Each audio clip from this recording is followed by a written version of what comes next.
Selamat siang semuanya, nama saya Melisa dengan NIM 2010417253, kelas A1 Manajemen semester 4 dengan mata kuliah Manajemen Operasi 2, dosen pengampu Bapak Adi Mursalin.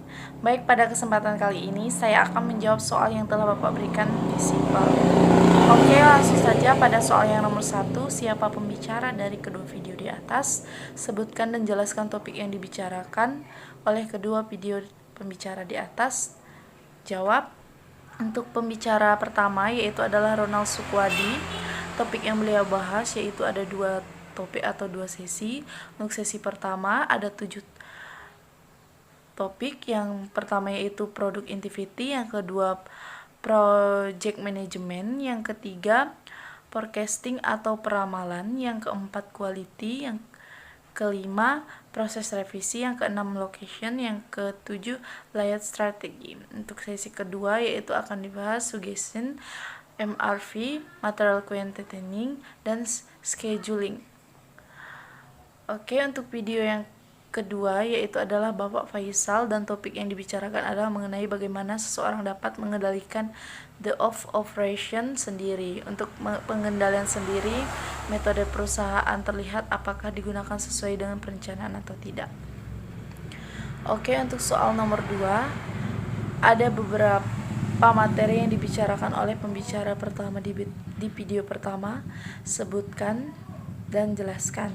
Ada 7 materi dengan judul Business Operation untuk sesi pertama dan 4 materi untuk sesi kedua. Pada video ini membahas tentang Business Operation. Operation Management. Operation adalah proses di mana kita mengubah input ke output. Dengan contoh, untuk input di atas seperti dokter, rumah sakit, laboratorium. Untuk transformasi prosesnya yaitu seperti terapi, dan untuk outputnya yaitu pasien. Business operation adalah menciptakan nilai aktivitas dalam informasi input ke output.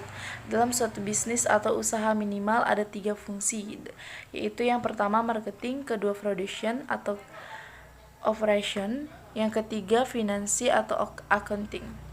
Ada 5 konteks dalam operation, yaitu planning, organizing, staffing, leading, dan controlling.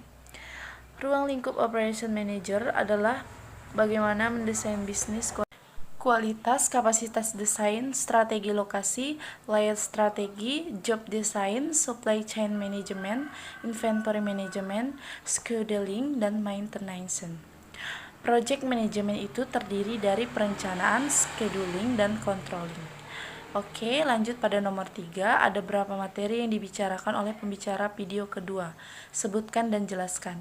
Materi yang dibahas ada 3, yaitu yang pertama supply chain adalah aktivitas yang terkoordinasi, tujuannya diakhiri nanti untuk memberi keputusan konsumen.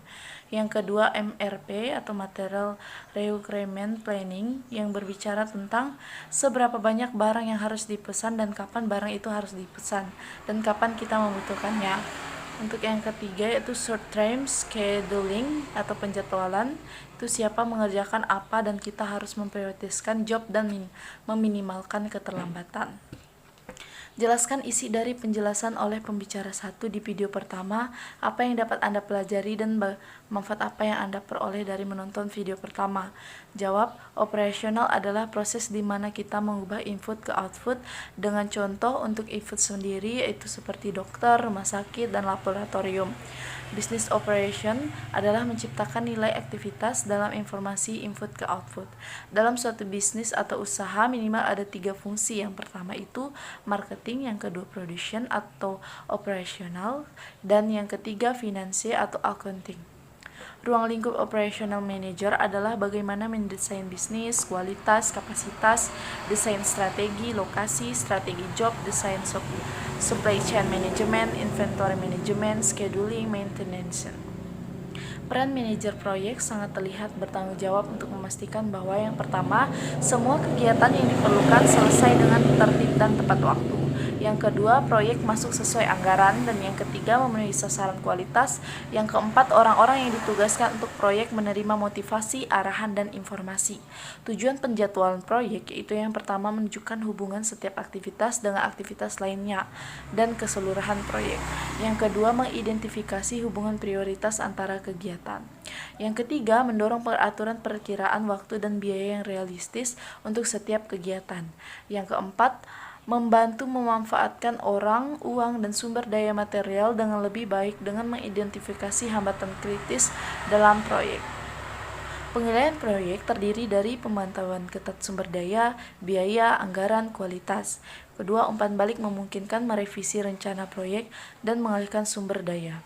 Yang ketiga, alat terkomputerisasi menghasilkan laporan ekstensif. Waktu kendur komputasi setelah menyelesaikan waktu S, F, dan L, dan if untuk semua kegiatan. Hitunglah waktu luang atau waktu luang untuk setiap kegiatan. Variabilitas dalam waktu aktivitas. 3 perkiraan waktu diperlukan. Yang pertama, waktu optimis, waktu pesimis, dan kemungkinan besar waktu.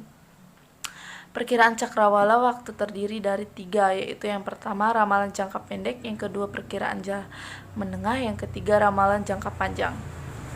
7 langkah dalam peramalan. Yang pertama, tentukan penggunaan ramalan. Yang kedua, pilih item yang akan diramalkan. Yang ketiga, tentukan horizon waktu dari ramalan. Yang keempat, pilih model peramalan. Dan yang kelima, mengumpulkan data yang diperlukan untuk membuat ramalan.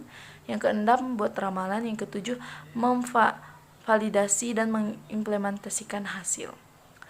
Oke, untuk selanjutnya yaitu mode kualitatif, memasukkan faktor-faktor seperti intuisi pembuatan desain, emosi, pengalaman pribadi. Yang kedua, metode kuantitatif, yaitu menggunakan berbagai model matematika yang mengandalkan variabel historis dan kausal untuk meramalkan permintaan. Yang dapat kita pelajari di sini dan manfaatnya bagi saya itu adalah membentuk pengolahan penyuluhan serta optimal pada aspek tenaga kerja, barang-barang, atau faktor produksi lain yang bisa dijadikan produk barang dan jasa yang lazim diperdagangkan.